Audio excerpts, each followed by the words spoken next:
আমাদের দেশে শেখ হাসিনা সর্বশেষ যে ফ্যাসিস্ট ব্যবস্থা কায়েম করেছে তার মধ্য দিয়ে প্রমাণ রেখে গেছে। বাংলাদেশের খেটে খাওয়া মানুষকে তো তারা আগেই ছুঁড়ে ফেলে দিয়েছে।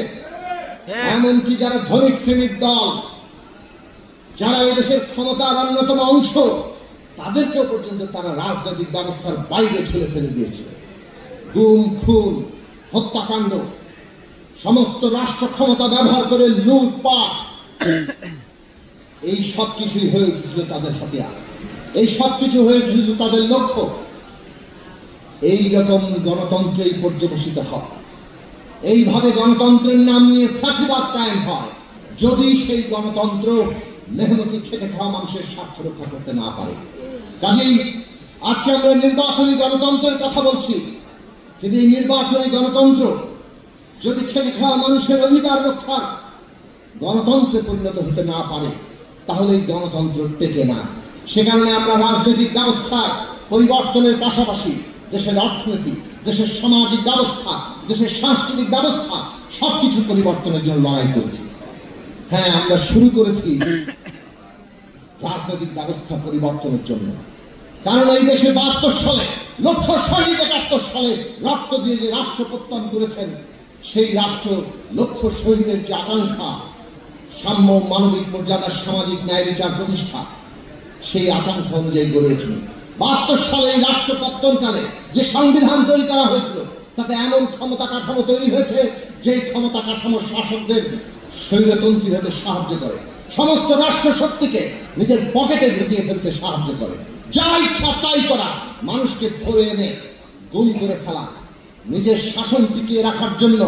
সবশেষে আমরা যেটা দেখলাম ২৪-এর গণঅভ্যুত্থানকালে হেলিকপ্টার থেকে গুলি করে হত্যা করছে, স্নাইপার গান দিয়ে হত্যা করছে, আমাদের শিশুদের হত্যা করেছে, তারা আমাদের তরুণদের হত্যা করেছে, তাদের আমাদের বয়স্ক মানুষদের হত্যা করেছে, নারী পুরুষ, এই দেশের বাঙালি, চাকমা, মারমা, এই দেশে হিন্দু, মুসলমান, বৌদ্ধ, খ্রিস্টান প্রত্যেকেই রক্ত দিয়ে প্রমাণ করেছে এই যে বাংলাদেশের শাসন কাঠামো, ক্ষমতা কাঠামো সংবিধানে আছে, এটা দিয়ে আর বাংলাদেশ এগোতে পারবে না। মুক্তিযুদ্ধের যে প্রতিশ্রুতি, সেই প্রতিশ্রুতি এই দেশে প্রতিষ্ঠিত হবে না। সেই কারণে ২৪-এর তরুণরা, আমাদের দেশের ছাত্র, শ্রমিক, জনতা সকলে মিলে মুক্তিযুদ্ধকে, তার আকাঙ্ক্ষাকে ২৪-এ নতুন করে হাজির করেছেন।